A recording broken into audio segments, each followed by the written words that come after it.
Singer, beatboxer, live looper, and multi-instrumentalist Brian Fitzy returned to TU campus September 18th to perform and teach music students how to loop.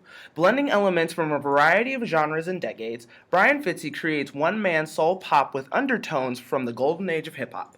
I, Andre Drew, interviewed Brian after his performance. Continue listening for this Tystenac exclusive. So, Brian, what really got you interested in looping? Necessity.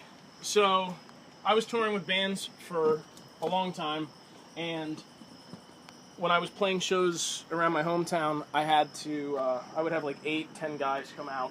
I'd have a horn section, keyboardists, another guitar player, bassist, sometimes backup singers, and it became really, it was impossible off the bat to take that on the road. Yeah.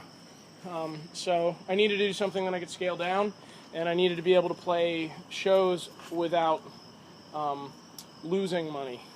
So, because an original show for the most part, it's tough. So I wanted to go. It was just all necessity, and I was excited that the technology was where it was at the time. Yeah. And I started with a really simple setup, and then I went from there to a more complex one, and then a more complex one, and it's How complex are we talking? as complex as the one that I have tonight, which that rig took, I don't know, lots of prototypes and, just figuring out how to purpose the gear for what I do.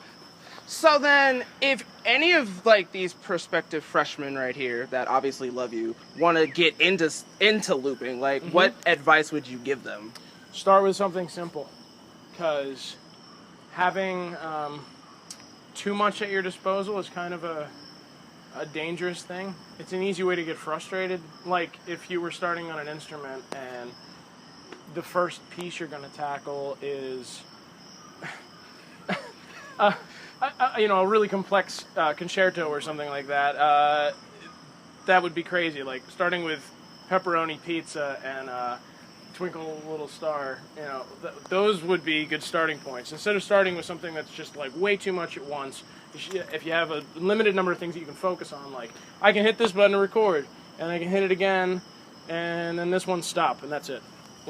That's a good place to start. Yeah. And it's cheaper to do that too. So you buy something used that you can do that with, and then you sell that when you've outgrown it, and you get something better, and nothing wrong with used equipment. True.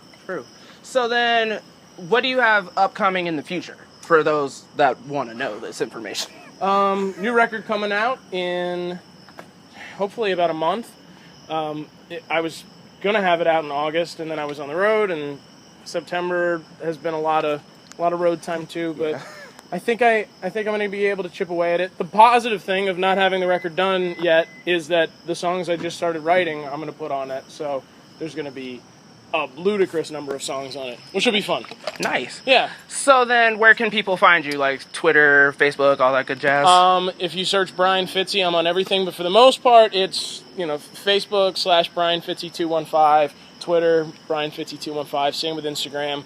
If you go to brianfitzy.com, there's a little link bar, and that's everything I've got. All right. Yeah. Thank you, sir. Thank you. No problem. Appreciate it. Hope to see you again. I would love that.